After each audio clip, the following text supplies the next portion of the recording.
শিরের শারদ প্রাতে বেজে উঠেছে আলোকমঞ্জিত, ধরণীর বহিরাকাশে অন্তরিত মেঘমালা, প্রকৃতির অন্তরাকাশে জাগরিত জ্যোতির্ময়ী জগন্মাতার আগমন বার্তা, আনন্দময়ী মহামায়ার পদধ্বনি অসীম ছন্দে বেজে উঠে রূপলোক ও রসলোকে আনে নবভাব মাধুরীর সঞ্জীবন।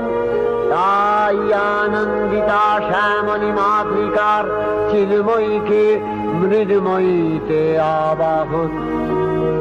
আজ চিৎশক্তি রূপিণী বিশ্বজননীর শারদশ্রী বিমণ্ডিতা প্রতিমা মন্দিরে মন্দিরে ধ্যান বোধিতা।